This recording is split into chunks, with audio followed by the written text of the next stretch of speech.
काननोद्भवाय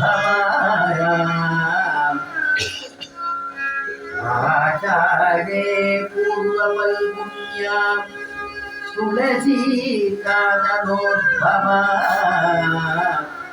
पाण्ड्ये विश्वम्भरां गोदां वन्दे श्रीरङ्गनायिकाम्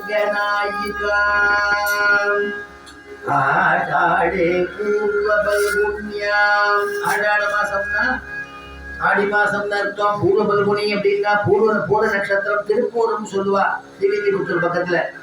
அப்படிப்பட்டதான பூர நட்சத்திரத்துல பூர்வ பல்குண்யாம் துளசி கானனோத்பவா, துளசி மரத்துல பிறந்ததான அவதரிச்ச குழந்தையா ஆண்டாள். துளசி எங்கெங்கெல்லாம் இருக்கோ அந்த இடத்துல பகவானுடைய விஷ்ணுடைய சாநித்தியம் இருக்குன்னு அர்த்தம். துளசி காணந்தம் எத்திர தத்திர சன்னிகிதோ ஹரின்னு வாக்கியம். அதனால இப்ப கூட பார்த்தீங்கன்னா திவ்ய தேசத்துல ஒப்படியப்பன் கோயிலுக்கு துளசி வனம்னு பேரு. ஆனா துளசி அங்க நிறைய துளசி தோட்டம் இருந்திருக்கும் போல பெருமாள் அவதரிக்கும் பொழுது அந்த ஒப்படியப்பனுக்கு. அதனாலதான் துளசி இன்னைக்கும் கொண்டு போய் சமர்ப்பிக்கிறார். அவ்வளவு பெரிய பெருமாள் துளசியை கொண்டு கொடுத்தாங்க. அந்த துளசியை கொண்டு கொடுத்து துளசியை வாங்கி அது பெருமாளுக்கு தோல்ல சாத்துவா. அதுக்கும் மிஞ்சி போயிடுத்துனா கிரீடத்துல சுத்துறா.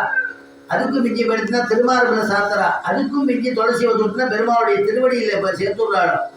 அதுதான் சுவாமி நம்மாழ்வார் அற்புதமாக அனுபவிக்கிறார். தோளினை மேலும் தன் மார்பின் மேலும் சுடர்முடி மேலும் தாளினை மேலும் புனைந்த கண்ணந்துழாய் உடையவம்மான் அப்படிங்கிற அப்படிப்பட்டதான திருத்துழா வைபவம் இல்லையா.